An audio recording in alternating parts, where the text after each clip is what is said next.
Hello, my name is Dave Sprecher. I'm with the Sauk Prairie Healthcare Sleep Lab, and today I'm going to show you how to set up your home sleep apnea test that was prescribed to you by your sleep care professional. This will be a 3-part instructional video. Part 1 will be an introduction and an unboxing. Part 2 will be the setup, and Part 3 will be the shutdown with a few key takeaways at the end. So let's begin. Your kit will come in a black box similar to this one. Inside your kit will be everything you need to perform the test. You'll find that everything is wrapped in bubble wrap, and the bubble wrap is important to protect the recording device during transport, so please keep the bubble wrap in the box. On the inside lid of the kit, you'll find the web address to this video in case you want to watch it again, as well as the hospital's main phone number. Feel free to call that number with any questions or problems 24 hours a day, 7 days a week. You can ask for respiratory therapy, and a respiratory therapist will be happy to help you out. Inside your kit, you'll find the white rectangular recording device. This is worn in the mid-torso, and I'll show you the position of that later. Permanently attached to the recording device is a pulse oximeter probe that's worn on any finger of either hand. Your choice, but I do recommend the left hand because the probe comes off the left side of the box and it just flows down the left arm very nicely. Next, you'll find 2 Ziploc bags. One is labeled throwaway, the other is labeled return. Everything in the throwaway bag is one-time use items. We don't want anything in this bag to come back. When you're done using these items, feel free to toss them or keep them, but again, we don't want anything in this bag to come back. The other bag, labeled return, is your belt sensor. We'll talk more about that in a minute. This belt sensor does need to come back to us. We do reuse the buckles between patients. Let's go ahead and get set up.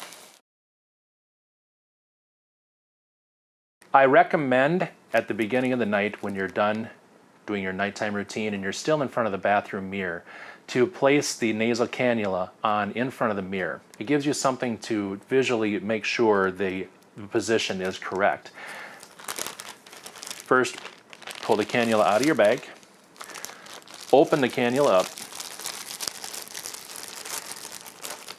and pull it out. You'll notice that the cannula for this looks very similar to one that would be used to administer supplemental oxygen. Nothing comes out of this one. Our cannula is monitoring airflow changes as you breathe in and out. This cannula also does have a short tube that sits down in front of the cannula to monitor any mouth breathing in case you're a mouth breather through the night. Now you will notice that the nasal prongs on this cannula are slightly curved. The curve goes in and down, not in and up. In and down makes the cannula much more comfortable. First, in front of the bathroom mirror, you'll want to place the nasal prongs into your nostrils, like so. Then the tubing goes over top and behind your ears, just like that of glasses. Next, you'll want to take the adjustment cuff, which is the hard plastic cuff, and slide this up underneath your chin till it's comfortable but snug. Not too tight. We don't want this to be uncomfortable through the night. Next, you'll want to adjust this short tube. The short tube, again, is to monitor for any kind of mouth breathing through the night. To adjust, you bend the tube so that the end is pointing back at your mouth. We want to make sure that the end of the tube doesn't go into your mouth because if it fills with saliva, it'll be plugged and won't operate correctly. You want to have this adjusted so that you're breathing at the end of the tube like a microphone. You may have to pull that tube out just a little bit and take some time getting that adjusted properly. This is where the bathroom mirror is really helpful. Last, in your bag, you'll find a single-use roll of medical tape. Tear off a couple of small 1-inch or so pieces of tape and tape the tubing down to your cheekbones. This helps to keep the tubing in place through the night and ensure proper placement. Like so. Now you're ready to head to the bedroom. Once you're at the bedside, you're going to want to set up the rest of the recording device. Open up your return bag and pull out your belt sensor.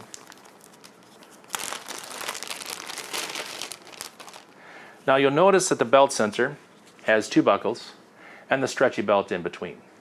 This belt sensor performs three functions. First and foremost, it's what turns the recording device on.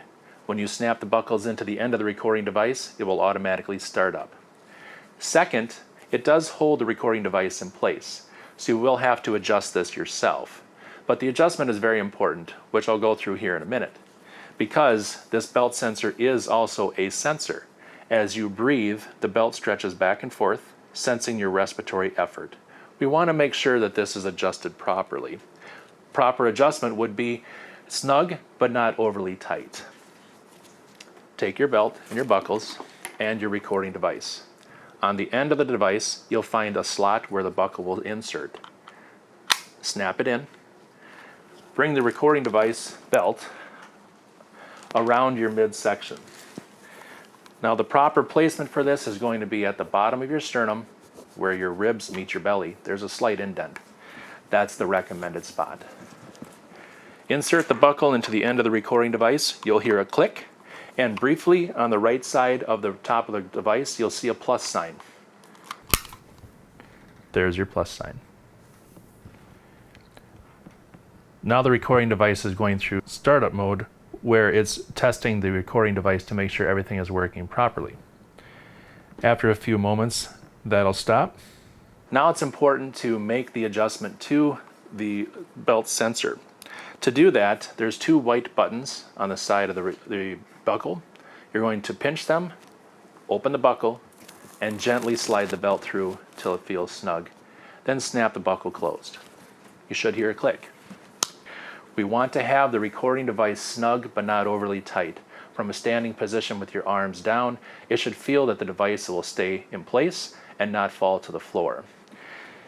On the top left of the recording device, you'll see an icon flashing yellow.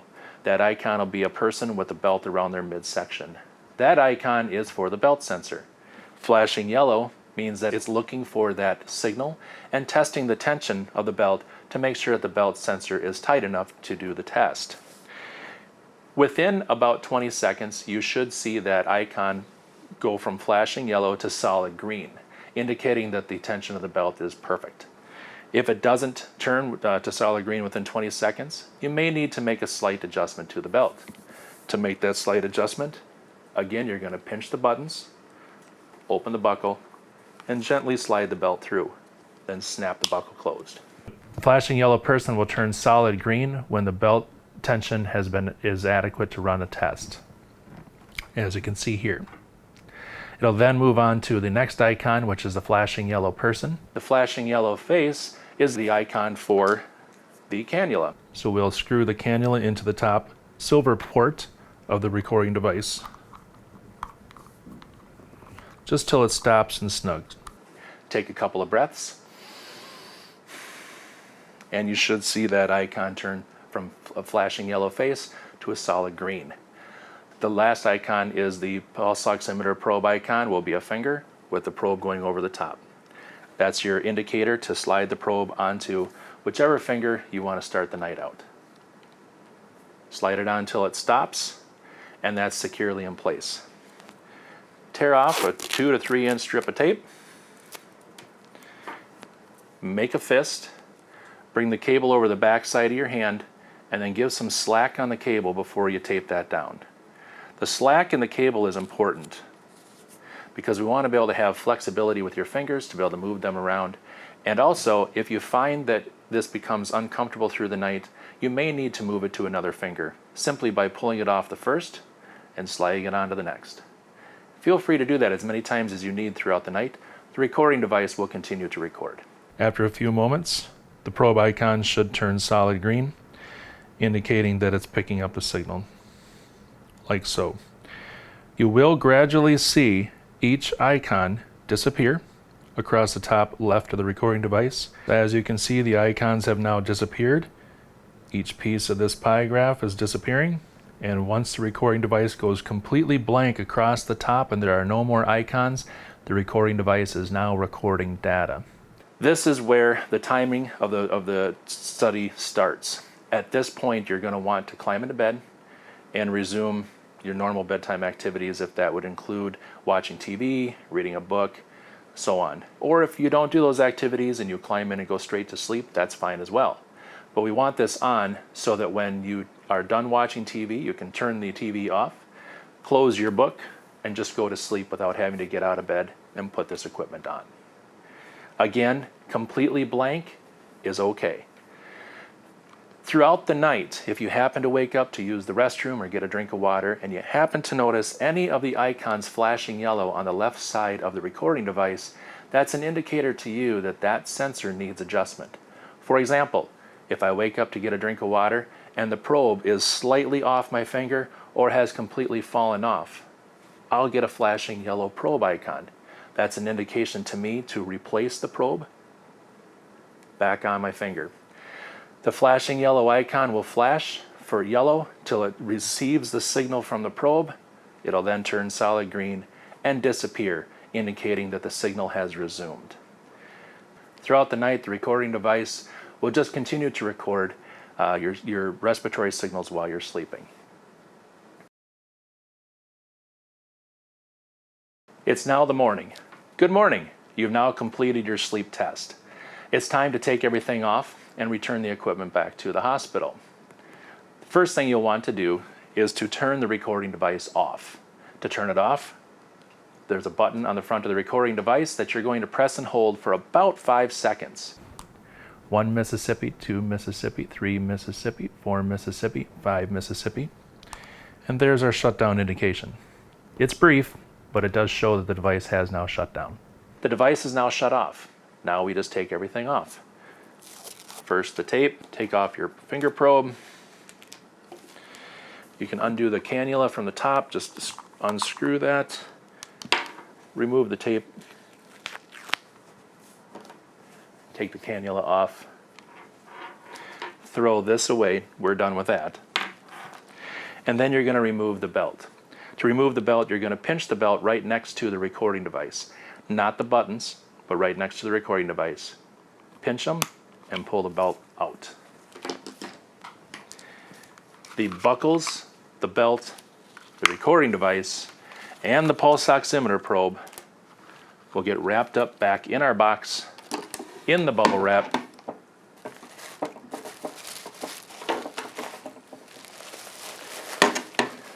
Make sure the box is closed securely. And you're going to return this to our front lobby of the hospital. To the left of our welcome desk, you'll find 2 black short bins. They look like short trash cans. You set your kit right inside the bin, and you're done. From there, our sleep lab staff will upload your sleep study, and our interpreting physicians will return the interpretation within 7 to 10 days. We call with those results and go over those results together over the phone. Now here are some key takeaways. Number 1, we need you to wear this for between 6 and 8 hours. Target would be 7 hours, and we really don't need more than 8 hours of data, unless of course you would normally sleep more than 8 hours. We don't want you to set an alarm to wake up to take this off. Just continue to sleep. And remember that that's 6 to 8 hours of wearing time, not 6 to 8 hours of sleep time. Number 2, I recommend you wear this over top of a comfortable, breathable shirt. That's something that you'll be able to wear while you're sleeping. It makes the belt more comfortable because the material of that belt can get a little scratchy for some patients. So wear it over top of a shirt. And third, the only position that is difficult with this test would be sleeping completely flat on your stomach. The button to turn it off is, as you saw, on the front of the recording device. The mattress can press and hold against that button and shut the device off. If sleeping on your belly is a must, you may slide the recording device off to one side or the other. Just keep in mind, if you roll to your sides, you may roll on top of the device. Use your discretion.